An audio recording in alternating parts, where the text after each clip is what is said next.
What is up, ladies and gentlemen, Keanu here, bringing it back to you guys with another Defiance video talking about the Gunslinger DLC. What my opinions are of the Gunslinger DLC, whether or not you should get it, and what the hell you get out of this DLC. So, let's open the map here. You can see that you get all these new arena missions located around a few of these ranches, such as the Overpass, the Consult, and the Iron Demon Ranch. You get 3 for each of them, and they are unlockable throughout the storyline mission for this Gunslinger DLC. Now, the only problem I have with these arena missions is that they made the game very lackluster in the terms of just placing them at random throughout the DLC storyline missions, in the sense of whether or not you're just trying to run the DLC for the content within the storyline, for the awesome cutscenes, for the epic storyline, but no, they have these arena missions that they place throughout the storyline that makes it very difficult and kind of puts your whole cinematic movie adventure playthrough kind of on a halt, I should say. But before I get into any more of that, let's talk about some of the weapons that you can obtain through this DLC. As you can see here, I have the Wildcat. Now, basically 20% chance on a full reload to give an overcharge-like effect. Cooldown 10 seconds. Not too bad. Now let's take a look at some of the other ones. Now you have a 20% chance on a full reload to produce a blur-like effect. This is an SMG. And then let's look at the other ones. You have a critical kills, restore your shields by 10%, cooldown 10 seconds, blah blah blah. Increase critical multiplier by 10% when your health is below 33%.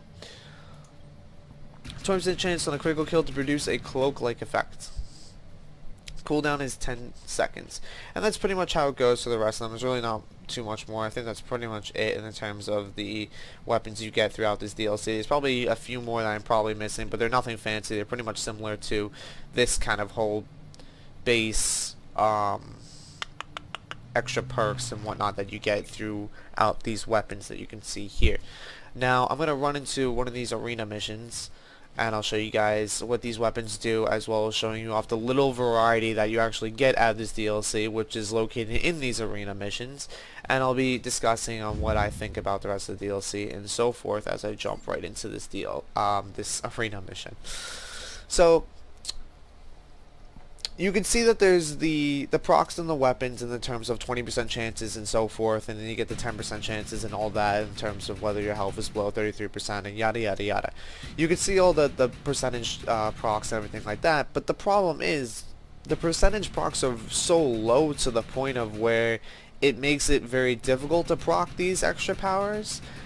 So in the sense, it just makes it feel like they're not actually doing anything to begin with.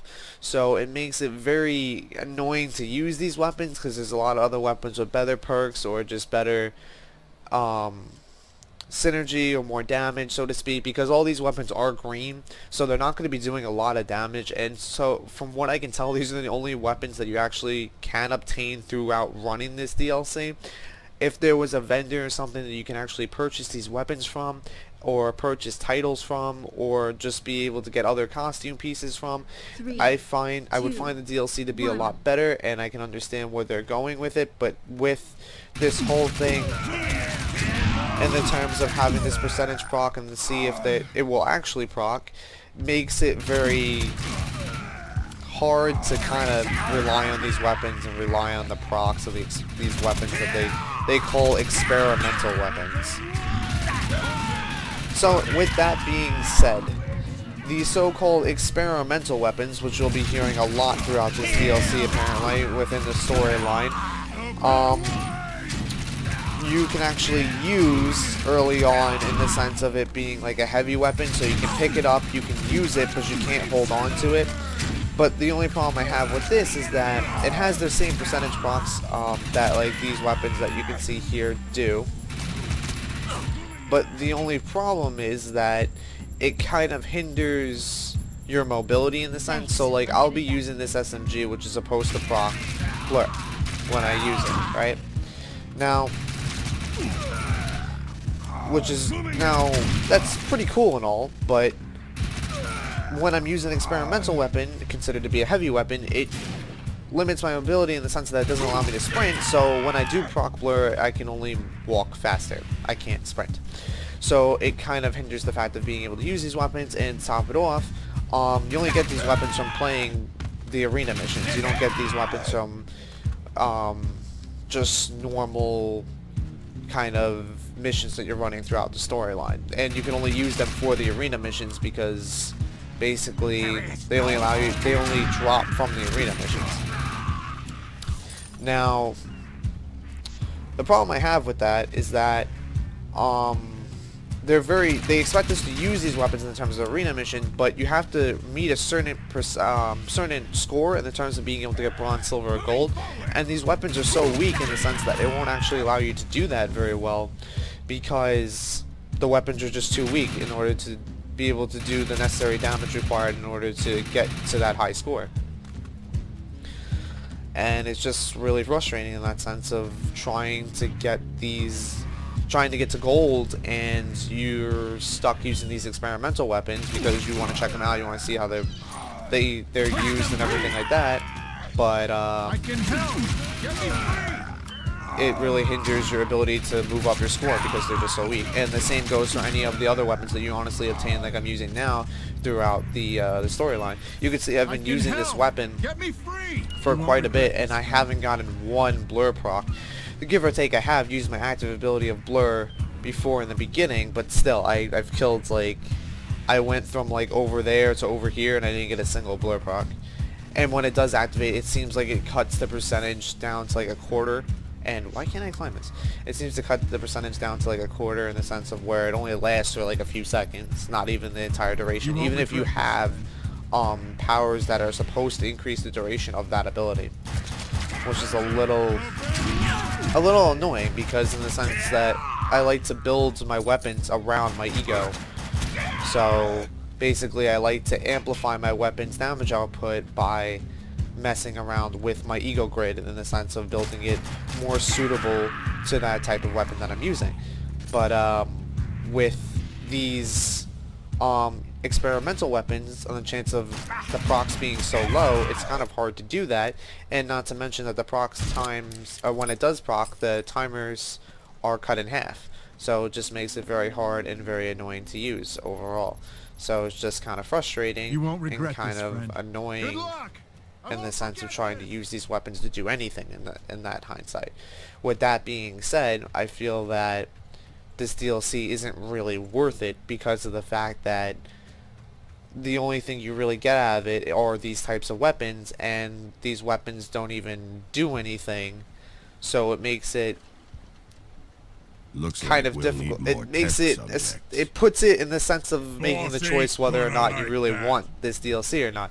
And if you're just doing it for the storyline, like I know some people love just playing the DLCs and whatnot, and in terms of just having the extra storyline content so they can figure out so and such and whatnot, or try to compare it with the actual season on the show or anything like that, or just like watching the cinematic cutscenes like I do sometimes when I'm playing through most of the storyline missions throughout this game.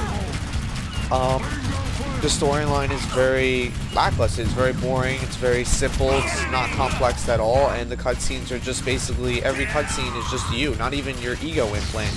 Like you can see there, the cutscene that just showed up is basically the cutscene that that cutscene just had them talking.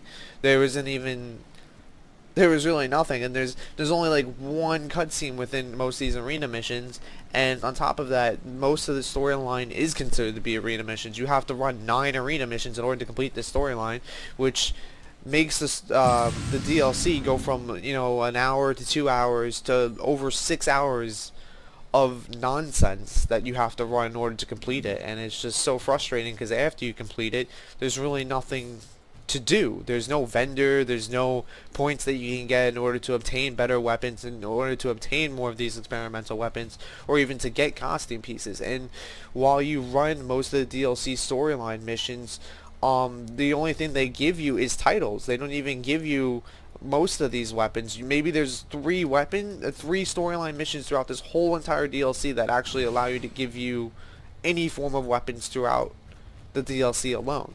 So in my opinion, I highly don't recommend this DLC due to the fact of its lackluster content and the fact that it's just so disappointing and that there's a lot better DLCs to be getting throughout this game alone.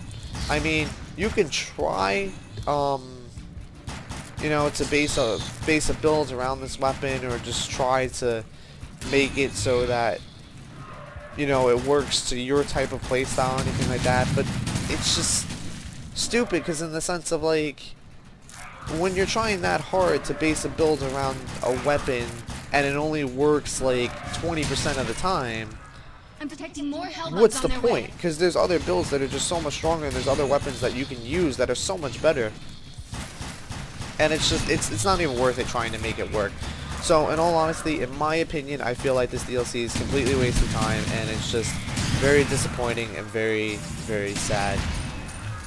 Those bugs are just In the sense of just one of the worst DLCs I've seen for this game so far. But anyway, my name's Chaotic Angle. If you guys found this video helpful in any way, shape, or form, don't forget to leave a like, favorite, subscribe. It kind of helps me out, and I hope to see you guys real soon. Oh, and post in the comment section on your opinions about this DLC, whether or not you have it. But if you don't, I highly recommend avoiding this DLC due to the fact that it is the most boring, lackluster DLC I have seen thus far within Defiance. Anyway, guys, my name's Chaotic Angle, and I hope to see you guys real soon. Later.